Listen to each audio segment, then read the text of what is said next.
Okay, so have you ever heard of a wall being brought down, not by like an army or anything, but by tears? Brought down by tears. Yeah, by tears. We're diving into this Chinese folktale and it's called Lady Meng Jiang.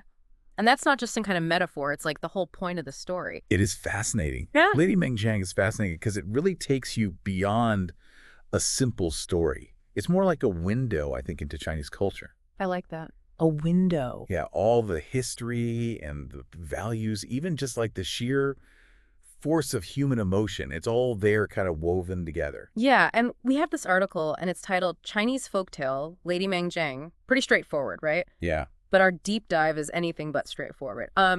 We're going to unpack this whole tragic romance, Okay. see why it's resonated with people, I mean, for centuries, Wow. and explore how it tackles these big themes like grief and injustice and what it even means to be a citizen, especially like when you're facing this powerful state. That's a great point.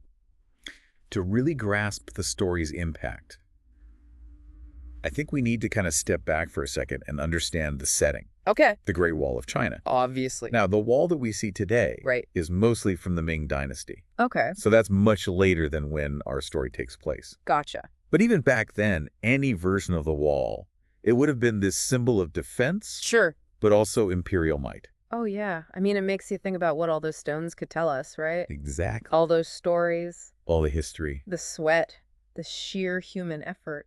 And speaking of powerful figures, we can't forget Emperor Qin Shi Huang. He's a big one. He's the one who unified China, Right.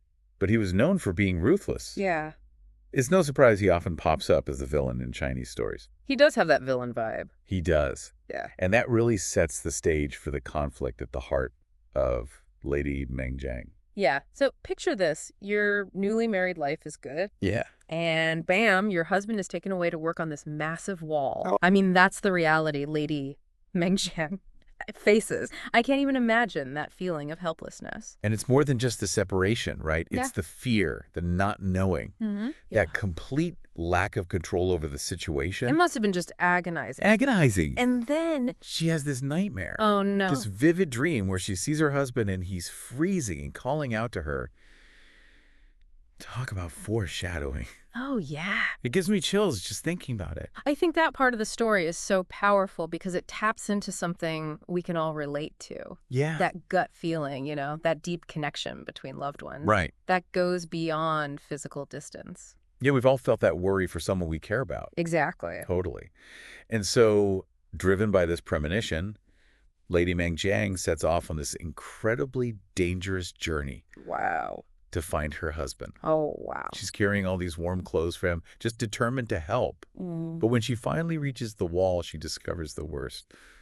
He's dead. And this is where the story just takes this turn that hits you in the gut. He does. She's overcome with grief. But we're not talking about just a quiet sob. Right. We're talking raw, soul-wrenching sorrow. Yeah. It's so powerful, so overwhelming that the Great Wall itself crumbles before her, Right. revealing her husband's remains. No way. It's like the story is saying that even something as imposing and permanent as the Great Wall can't stand up to the force of human emotion. That's powerful. It is. And it's no wonder that the story is called Lady Meng Jiang Weeps Down the Great Wall. It's a great title. It gets right to the heart of it. Yeah. But what's so interesting is that this isn't the only version of the story. Right. It's evolved over time. Yes, absolutely. It's like a whispered secret passed down through generations. Oh, I like that. The story has changed, Yeah. reflecting the anxieties and values of different eras. It makes sense. Originally, the main character, she wasn't even named, Really? and her husband died in battle. Hmm. The focus was really on her strength Yeah. in the face of loss.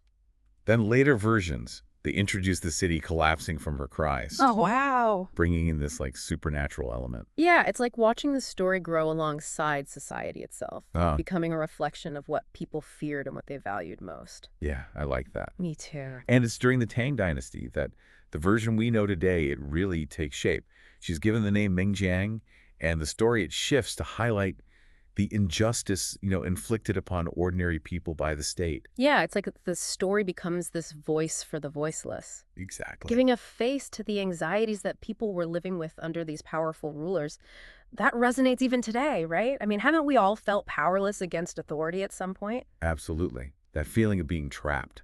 of Yeah, having no say in decisions that directly impact your life.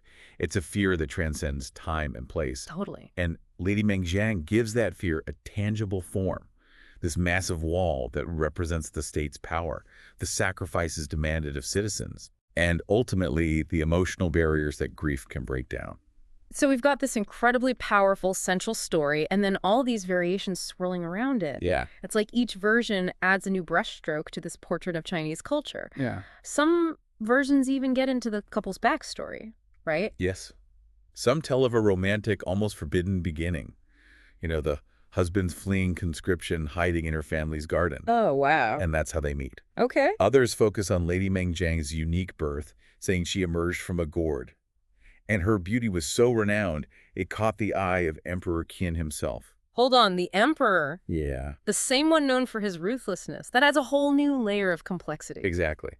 This version paints him not just as a distant ruler, but as a character directly involved in the story's conflict. Wow. He tries to take Lady Meng Jiang as a concubine, but she's not having it. Good for her. She sets these impossible conditions, demanding he find her husband's remains, build a magnificent tomb, and mourn him as a son. She is going head to head with the most powerful man in the empire. That takes guts. It does. It's like she's challenging not just his authority, but also the societal expectations placed on women at the time. Precisely. She embodies both the traditional virtues of loyalty and filial piety, fulfilling her duties to her husband and family, Right. but she's also incredibly defiant, Yeah. refusing to be a passive victim. Uh-huh. This complexity makes her a compelling figure, someone who resonates with audiences across generations. And it's not just her defiance that's powerful.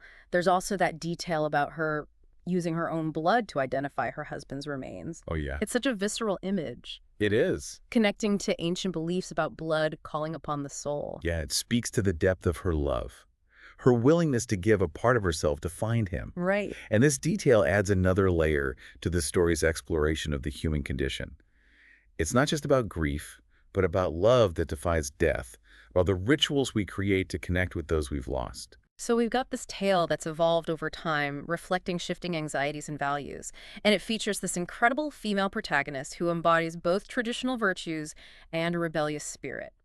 No wonder it's considered one of the four great Chinese folktales. What is it about Lady Meng Jiang specifically that makes it so significant in Chinese culture?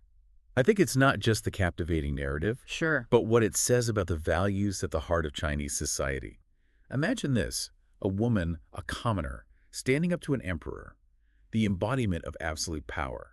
Wow. That resonates deeply with people who've lived under strong hierarchies throughout history. It's like the story is giving voice to that deep-seated desire for fairness, for recognition of individual suffering, even in the face of overwhelming power. It's saying that even the emperor isn't above basic human decency. Exactly. And remember those anxieties we talked about earlier? Yeah. The fear of losing loved ones to the whims of the state, the burden of forced labor, the lack of individual agency. Those are all present in this story. Lady Meng Jiang gives a voice to those fears, allows people to process them, and perhaps even find some solace in the face of them. It's like the story offers a form of catharsis, a way to acknowledge those anxieties and see them reflected in a narrative that ultimately champions the individual, even in their grief. And remember, this story emerged during the Tang Dynasty, a period known for its flourishing arts and culture. So it's not just reflecting anxieties, but also tapping into a newfound appreciation for individual expression, for emotional depth and storytelling. So it's both a product of its time and a story that transcends its time, speaking to something universal about the human experience. We all feel grief, we all face injustices, and I think we all wish our tears could change the world sometimes. But in this story, it literally happened. That's the power of these folktales. Yeah. They blend the fantastical with the deeply human, giving us a way to grapple with complex emotions and find meaning in shared experiences. And it's not just Lady Meng Jiang. The other three great Chinese folktales also explore these themes, right? They do. They're all very different stories, but they all seem to tap into these core human experiences. Love, loss, duty, betrayal, the struggle for justice. It makes you wonder if there are common threads running through them, connecting them to Lady Meng Jiang in some way. There absolutely are. They all offer a window into the Chinese psyche, a way to understand the cultural values and historical anxieties that have shaped the nation. But they also touch on universal themes that resonate with audiences no matter their background. So it's not just about understanding Chinese culture, it's about understanding the human condition as a whole. It's pretty profound when you think about it. Yeah, it really highlights how powerful storytelling can be. I mean, here we are centuries later still talking about this folk tale from a completely different culture, and it still hits us in the feels. It's the magic of these enduring narratives. They act like threads connecting us across time and cultures, reminding us that even though societies change those core human experiences, those joys and sorrows, those anxieties and aspirations, they remain remarkably constant. It's like by understanding these stories, we gain a deeper understanding of ourselves, of what it means to be human. And Lady Meng Jiang in particular, it seems to offer this powerful message about the individual versus the state. It does. Yeah. It speaks to those enduring tensions between the individual and those in power, that longing for autonomy, for dignity, for the recognition of one's inherent worth. It's a universal theme, really resonates across cultures and historical periods. And what's interesting is that the story doesn't offer a simple solution, Right. a clean victory over oppression. It's messy, it's tragic, but ultimately, it's about the power of the human spirit to endure, to resist, even if it's through acts of grief and defiance. Yeah, and that ties back to what we were saying about catharsis, right? This Mm-hmm. idea that even in the face of overwhelming power, even in the depths of sorrow, there's a way to find meaning, to express oneself, to Yes. make your voice heard, even if it feels like the world isn't listening. Exactly. And that's why these folktales pass down through generations. They continue to hold so much power. They give us a framework for understanding our own experiences, for processing complex emotions, for finding strength in shared narratives. They remind us that we're not alone in our struggles. Hey, so we've explored this incredibly moving story, its evolution over time, the cultural values it reflects, and even its connection to the other great Chinese folk tales. Yeah. If we were to distill all of this down to one key takeaway, what would it be?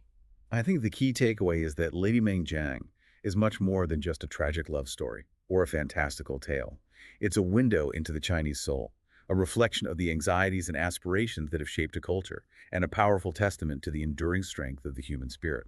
And for us as listeners outside of that culture, it's a reminder that despite our differences, there are these universal truths that connect us all: love, loss, grief, the struggle for justice. These are experiences that transcend borders and languages. Absolutely. And it's through stories like this that we can bridge those cultural gaps, foster empathy, Hmm. and gain a deeper appreciation for the richness and diversity of human experience. So, as we wrap up this deep dive into Lady Meng Jiang, I'm left with this thought provoking question. If a story, a simple folk tale, can topple a wall, what does that say about the power of narratives to shape our world? It suggests that stories are far more than just entertainment. They have the power to shape our beliefs, our values, our understanding of ourselves and the world around us. They can inspire, challenge, comfort, and provoke.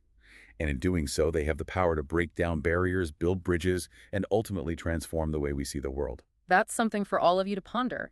And if this deep dive has sparked your curiosity, I encourage you to explore the other three great Chinese folktales. They offer a fascinating glimpse into Chinese culture and the timeless themes that continue to resonate with us today.